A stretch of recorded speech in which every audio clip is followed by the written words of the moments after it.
So hello everyone, welcome back to Fatima physics. आज के इस क्लास में हम लोग बात करने वाले हैं क्लास 11 वेव्स चैप्टर के अंदर एक इंपॉर्टेंट डेरिवेशन आता है Newton's formula and Laplace correction. तो इसके बारे में आज हम लोग बात करने वाले हैं। किसके बारे में बात करने वाले हैं? Newton's formula and Laplace correction. देखो क्या था, तो इससे पहले हमने आपको पढ़ाया है, आप लोगों ने भी पढ़ा होगा कि equation of travelling wave, velocity of travelling wave क्या था? तो वेलोसिटी का फॉर्मूला आया था root under b by rho, where b is what? This is the formula. ये किसका फॉर्मूला है? वेलोसिटी ऑफ वेव का, where b is what? b is bulk modulus. b क्या है? Bulk modulus. याद करो, पुराने जमाने में कभी पढ़ा होगा, भूली बिछड़ी यादें याद करो। बल्क मॉड्यूलस ऑफ इलास्टिसिटी, पहले आपने पढ़ा था यंग्स मॉड्यूलस ऑफ इलास्टिसिटी, फिर पढ़ा था बल्क मॉड्यूलस, फिर शेयर मॉड्यूलस। ये सारा मॉड्यूलस ऑफ इलास्टिसिटी आप लोगों ने ऑलरेडी पढ़ रखा है। ये जो धीरे धीरे स्माइल आ रही है ना, ये स्माइल करने से कुछ नहीं होगा। जाओ पीछे पढ़ो, कॉपी पलटो और याद करो। बी क्या था तुम्हारा? Bulk modulus of elasticity, bulk modulus of elasticity. And what is rho? This rho is density. जो भी मीडियम है, जो भी जहां पर भी आपका वेव ट्रैवल कर रहा है, उसकी डेंसिटी है, डेंसिटी। तो ये तो फॉर्मूला है।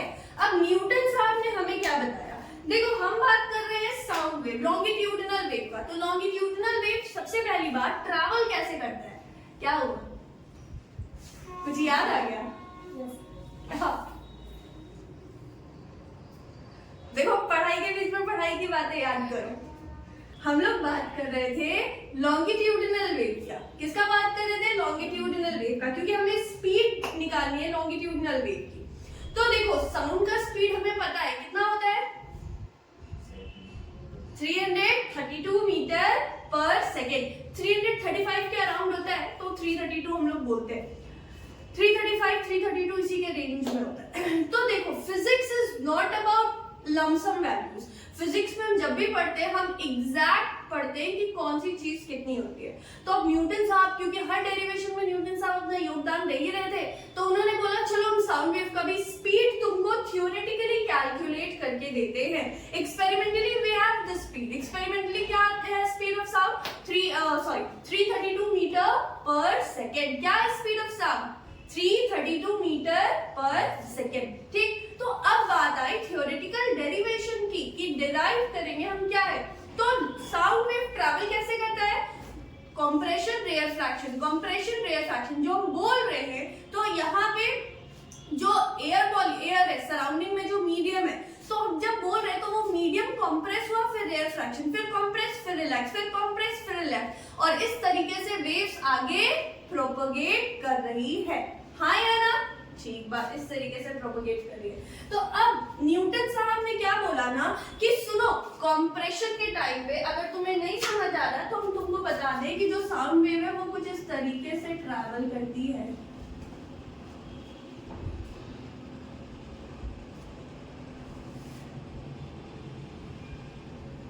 यहां से मुंह से आवाज निकली, ठीक, मुंह से आवाज निकली, यहाँ का सराउंडिंग मीडियम कंप्रेस हुआ, ये अपने आगे वाले को कंप्रेस किया, ये अपने आगे वाले को, ये अपने आगे वाले को, और इस तरीके से ये जो वेव्स है ये आगे प्रोपगेट होती है ना? ठीक है, ओके। तो अब न्यूटन साहब ने क्या बोला, सुनो, कि जब आप कंप्रेस किए, जब मॉलिक्यूल्स कंप्रेस हुआ, तो उस समय पे क्या हुआ? हीट प्रोड्यूस हुआ। तो हीट जो प्रोड्यूस हुआ वो तुरंत सराउंडिंग में चला गया, और फिर जब ये कंप्रेस होके क्या किया? अपने आगे वाले को एनर्जी ट्रांसफर किया। क्या किया? अपने आगे वाले को एनर्जी ट्रांसफर किया, और फिर रिलैक्स हो गया। आप लोगों को प्रॉपर्टीज में बताए थे कि साउंड वेव उस मीडियम में ज्यादा अच्छे से ट्रैवल करता है जिसके पास इलास्टिसिटी वाली प्रॉपर्टी होती है। क्यों भाई? कंप्रेस हो, फिर अपनी पोजीशन पे आ जाए। ये तब पोजीशन पे आएगा जब इसके पास कौन सी प्रॉपर्टी हो? इलास्टिसिटी वाली, इलास्टिक प्रॉपर्टी हो। तो कंप्रेस हुआ, आगे वाले को अपना एनर्जी दिया, और फिर अपनी जगह पे आ गया। अब ये आगे वाला अपने आगे वाले को एनर्जी देगा, फिर अपनी जगह पे आ जाएगा, और इस तरीके से जो वेव्स है वो क्या होगा? प्रोपगेट होगा। ठीक है, तो ये कंप्रेशन के टाइम पे उन्होंने बोला कि जो हीट प्रोड्यूस हुआ वो सराउंडिंग में चला गया, और जब रेफ्रैक्शन हुआ मतलब जब रिलैक्स हुआ तो सराउंडिंग से वापस से अपना हीट ले लिया। फिर आगे वाला वही काम किया। मतलब वो क्या बोलना चाह रहे हैं न्यूटन साहब ये बोलना चाह रहे हैं कि जो प्रोसेस है कंप्रेशन रेयरफ्रैक्शन का जो प्रोसेस है ये प्रोसेस तुम्हारा आइसोथर्मल है। कैसा प्रोसेस है? आइसोथर्मल। यहाँ पे आपको डेफिनेशन लिखा हुआ आ रहा होगा, न्यूटन साहब ने क्या सोचा यहाँ पे आपको लिखा हुआ आ रहा होगा। ठीक है, आप स्क्रीन पे देखो, फोटो लेने की तो जरूरत है नहीं, इसको मिटा रहे। अब चलते हैं इनके डेरिवेशन पे। एक चीज क्लियर हो गई। क्या क्लियर हुई? न्यूटन साहब ने क्या माना था कि ये जो प्रोसेस है, कैसा प्रोसेस है? आइसोथर्मल। कैसा प्रोसेस है? आइसोथर्मल। ठीक बात। चलो, तो इन्होंने क्या लिया? सबसे पहली बात कि प्रोसेस कैसा है? आइसोथर्मल। आइसोथर्मल बोलने का मतलब क्या हुआ? आप सब पढ़े हो कहां पर? थर्मोडायनेमिक्स में। आइसोथर्मल बोलने का मतलब टेम्परेचर कांस्टेंट। ठीक,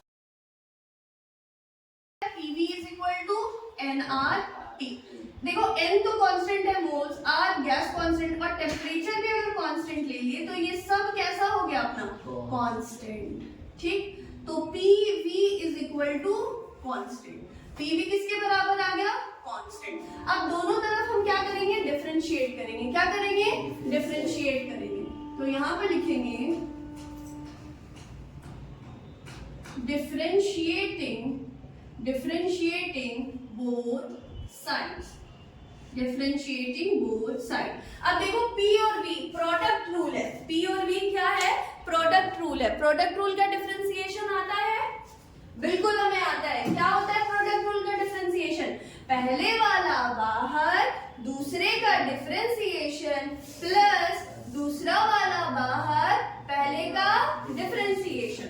तो P को बाहर लिए dV by dV plus V बाहर dP अपॉन dV, सबको V के रिस्पेक्ट में डिफरेंशिएट करें।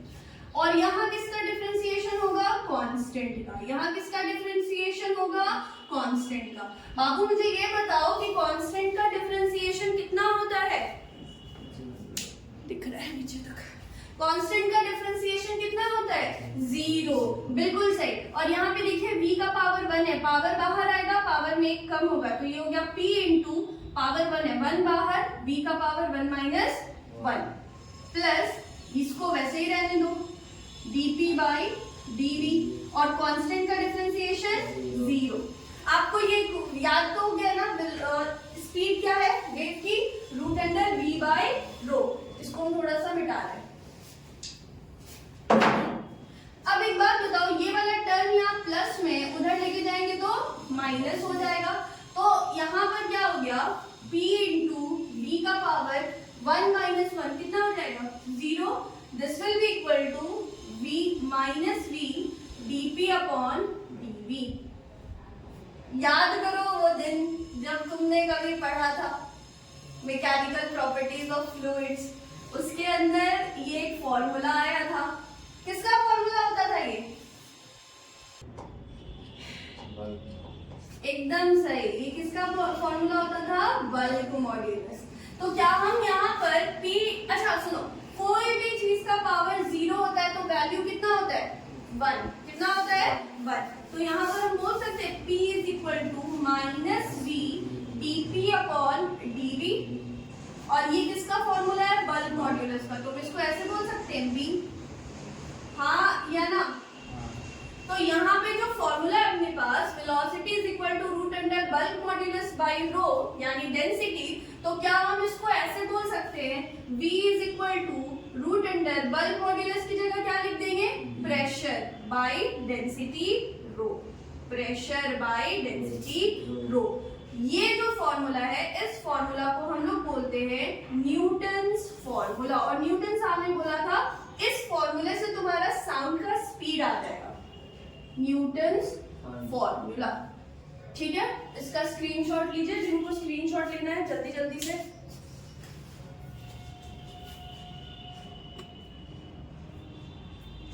ठीक है, आई गेस हो गया होगा सबका। ये जो फॉर्मूला है root under P by rho, वो ऊपर P है प्रेशर और नीचे रो है डेंसिटी। ठीक है, हो गया सबका, मिटाया जाए। तो अब यहां से हुआ कि चलो हमें पता है थ्योरेटिकली, अब हमारे पास पूरा डेरिवेशन है, फॉर्मूला अपने पास है, क्यों ना इस फॉर्मूले से एक बार स्पीड को कैलकुलेट कर लिया जाए, क्यों ना इस फॉर्मूले से एक बार स्पीड को कैलकुलेट कर लिया जाए। तो चलिए जल्दी से इसको मिटाते हैं, फिर आपसे मिलते हैं, क्वेश्चन बनाते हैं।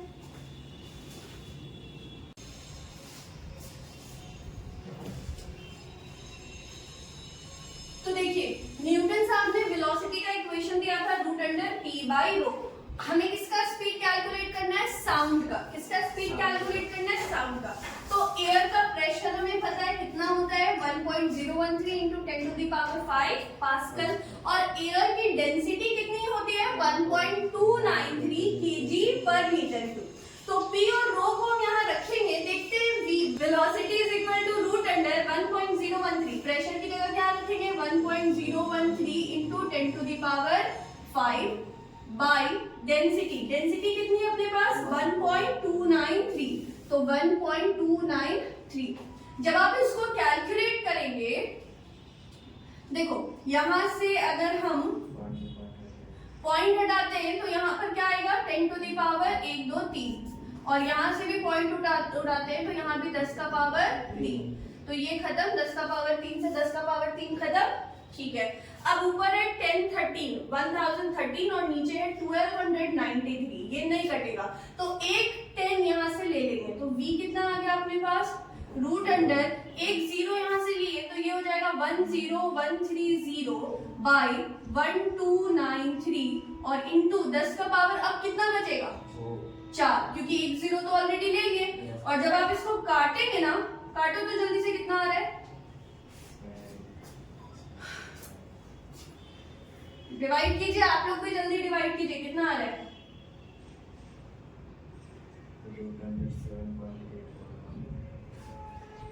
7.811 इंटू 10 टू द पावर 4।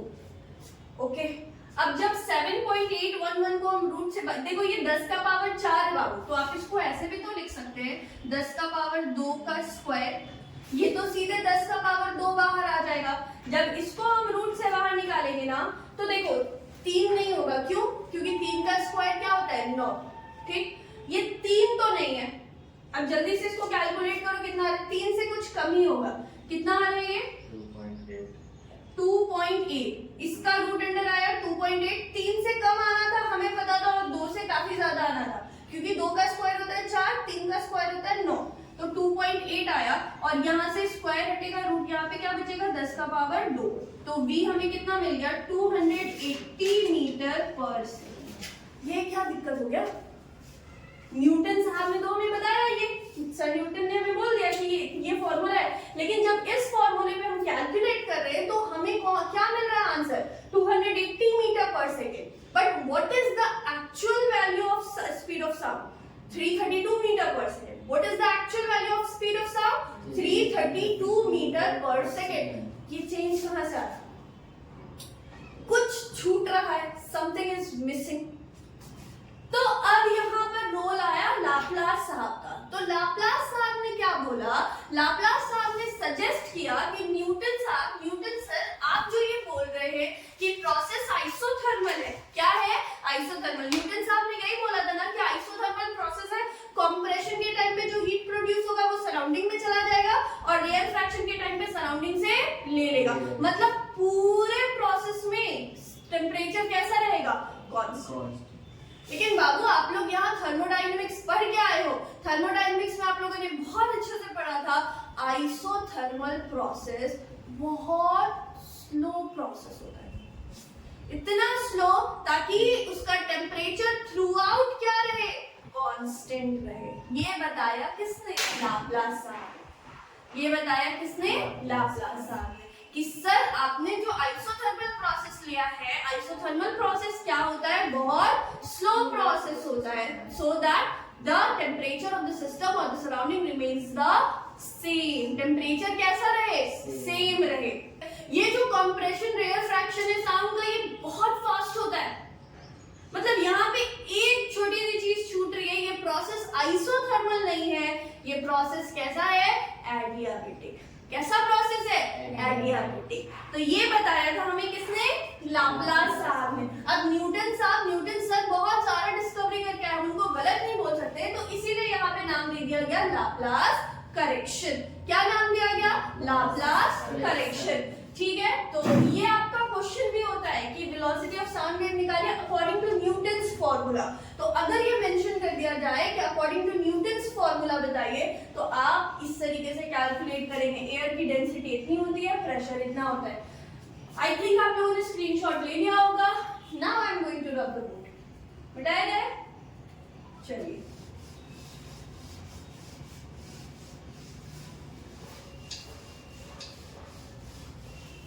तो यहाँ पर आपको लाप्लास करेक्शन का इक्वेशन लिखा हुआ दिख रहा होगा, आप उसको भी स्क्रीनशॉट ले लो अगर आपको लेना है जल्दी से। तो अब चलिए हम लोग चलते हैं उनके प्रूविंग के ऊपर। लाप्लास साहब ने क्या बोला था हमें? तो लाप्लास साहब ने बोला था कि ये जो प्रोसेस है, ये कैसा प्रोसेस है? एडियाबेटिक। कैसा प्रोसेस है? एडियाबेटिक प्रोसेस है ना? चलो ठीक है, तो अब इसी के साथ फिर पुरानी दुनिया में चलते हैं एक बार। अब मुझे वापस से बताओ कि एडियाबेटिक प्रोसेस का इक्वेशन क्या होता है? हंसने से कुछ नहीं होगा, आंसर नहीं। तुम्हें आता है, तुम कमेंट में आंसर दो, तुम लोग यहाँ पे आंसर दो। एडियाबेटिक का इक्वेशन आप लोगों ने बहुत अच्छे से पढ़ा होगा, वर्क डन निकाला होगा, इक्वेशन को यूज करते हुए बहुत डिटेल में पढ़ा होगा। What is the equation of adiabatic process?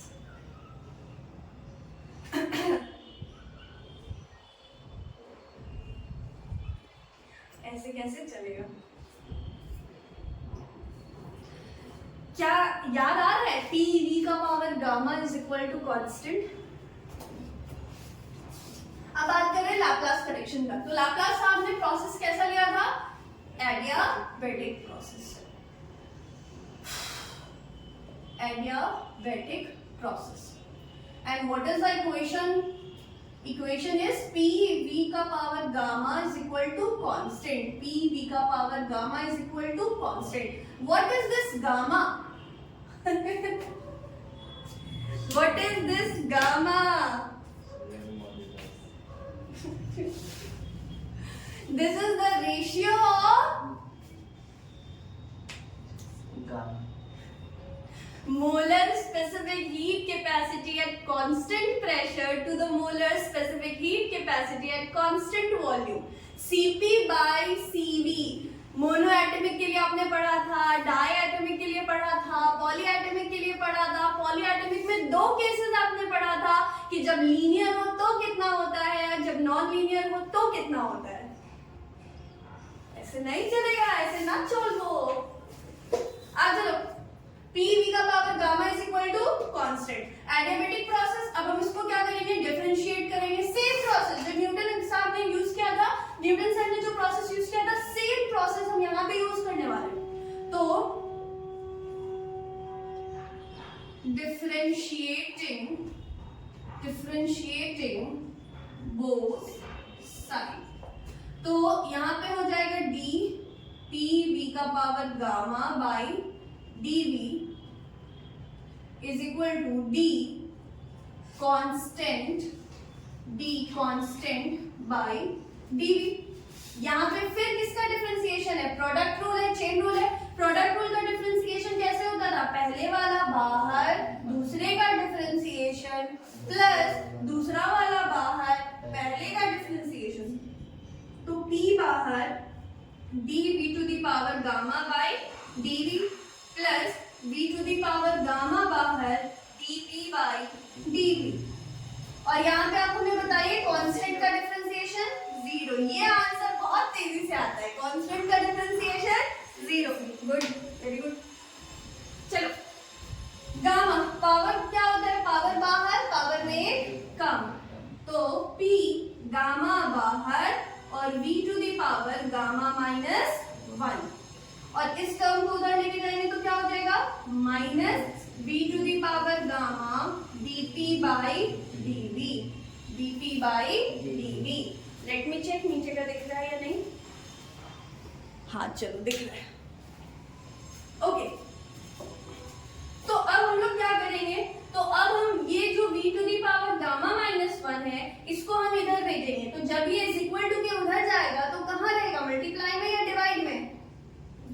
Divide में, इधर मल्टीप्लाई में है तो मिस इधर जाएगा तो डिवाइड में आएगा। Very nice. तो यहाँ क्या बचेगा, P और गामा। तो यहाँ पर बचेगा आपका P और gamma, this will be equal to, यहाँ ऑलरेडी क्या है, minus v to the power gamma dp by dv, और एक टर्म ये आया है वहां से v to the power gamma minus 1, ये वाला टर्म जो यहाँ से उधर गया है। अब ध्यान दो, ये वाला टर्म यहाँ से इधर आया है तो यहाँ डिवाइड करेंगे, ठीक, ओके।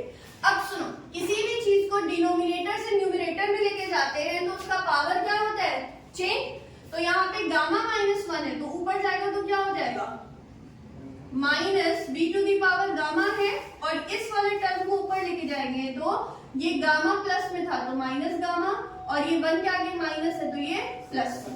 साइन चेंज होता है ना, बस साइन चेंज किया, और जो जैसे वैसे लिख दो dp बाई dv।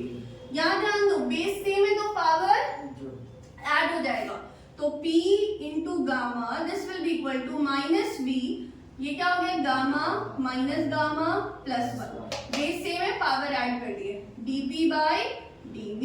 अब देखो माइनस गामा प्लस गामा खत्म, सिर्फ क्या बचेगा 1, तो p into gamma this will be equal to minus v dp upon dv।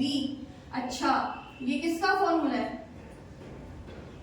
Bulk modulus of elasticity का। किसका फॉर्मूला है, बल्क मॉड्यूलस ऑफ इलास्टिसिटी का, हाँ या ना, ठीक है। तो यहाँ से लाप्लास करेक्शन के अकॉर्डिंगली हमें क्या पता चला कि बल्क मॉड्यूलस किसके बराबर है, p इंटू गामा की। जबकि न्यूटन्स आपका अगर याद करो, थोड़ा सा पीछे जाओ और याद करो न्यूटन्स फॉर्मूला में, तो आपको याद होगा न्यूटन साहब ने बोला था बल्क मॉड्यूलस और प्रेशर बराबर है। यहाँ पे एक एक्स्ट्रा टर्म आ गया, वो है गामा। कौन है एक्स्ट्रा टर्म, गामा, ठीक। तो इक्वेशन क्या था, v is equal to root under b by rho, ये था जनरल इक्वेशन साउंड स्पीड का। अब जब हम b की जगह ये रख देंगे तो हमें क्या मिल जाएगा, root under gamma into p by rho, v is equal to gamma into p by rho. ये आया था कहां से, लाप्लास साहब ने दिया था, और इस फॉर्मूले को हम बोलते हैं लाप्लास करेक्शन। लाप्लास करेक्शन क्या बोलते हैं इसको, Laplace correction. Please note it down. अब इस फॉर्मूले को यूज करते हुए भी हम एक बार जल्दी से कैलकुलेट करेंगे कि आखिर स्पीड ऑफ साउंड हमारा जो एक्चुअल वैल्यू है वो उतना आ रहा है या नहीं। आई गेस आप लोगों ने स्क्रीनशॉट ले लिया होगा। तो चलिए अब हम इस फॉर्मूले को यूज करते हुए लेकर के आते हैं कि कितना आ रहा है वैल्यू एक्चुअल में।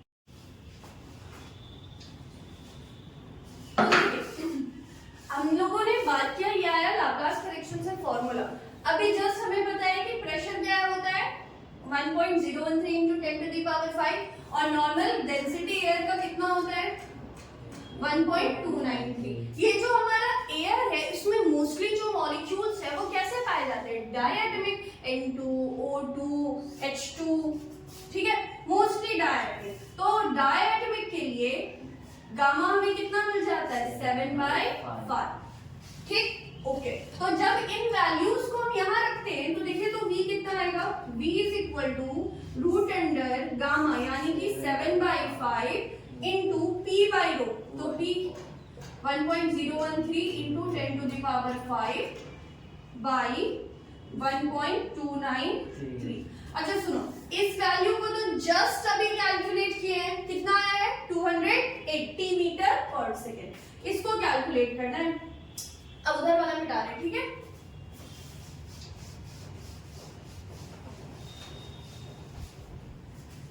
ध्यान दीजिएगा, तो v will be equal to root under 7/5 into root under this value. अलग अलग दोनों को कर दे क्योंकि इस वैल्यू को अभी जस्ट हम लोगों ने निकाला है, हाँ या ना। तो 1.013 into 10 to the power 5 by density कितना है 1.29, और इसको जस्ट अभी कैलकुलेट किए 280 आया। अच्छा एक बात बताओ, 7/5 को हम अगर डिवाइड करेंगे तो 5 1 जा 5, 5 4 जा 20, 1.4, और ये वैल्यू कितना आया था रूट से हटा के 280। 1.4 किसका रूट आएगा, 1.4 निकाल लो, कितना आएगा 1.4 हवा चल रही, बस टेंशन नहीं लेने का, हर जगह फिजिक्स है, कुछ भी हो उसमें ढूंढो फिजिक्स क्या था, मजा आएगा। यहाँ तक हो गया, ये कैलकुलेटेड वैल्यू थी अपने पास, तो v इज इक्वल टू, आप रूट अंडर 1.4 को जब बाहर निकालेंगे रूट से तो ये आएगा 1.18 समथिंग, है ना, और इंटू 280। अब आप 1.18 को 280 से मल्टीप्लाई करो तो कितना आ रहा है, 331.300 समथिंग। तो 331 या अराउंड 332, वो डिपेंड भी करता है कि डेंसिटी एयर की कब कितनी है, तो इतना metre per second, and this is very close to our experimental value, है ना, ठीक है। तो ये आया था लाप्लास साहब ने न्यूटन का जो फॉर्मूला था उसको बस थोड़ा सा चेंज किया था, उन्होंने सिर्फ बोल दिया था, क्या बोला था उन्होंने, P बाई रो। इन्होंने बताया कि नहीं, वो आइसोथर्मल प्रोसेस नहीं है, प्रोसेस कैसा है, एडियाबेटिक प्रोसेस है, और वहां पे एक नया टर्म आया gamma, root under gamma P by rho, ठीक है, ओके। तो ये रहा आपका लाप्लास करेक्शन और उसका क्वेश्चन, ठीक है, लाप्लास करेक्शन और उसके ऊपर हम लोगों ने क्वेश्चन कर लिया, जिसको स्क्रीनशॉट लेना है ले लो, और अगर पसंद आया हो वीडियो तो क्या करना है, like share comment and subscribe. चलो बाय, अगर कुछ और चाहिए होगा तो बताना, मिलते हैं फिर कुछ नेक्स्ट टॉपिक के साथ।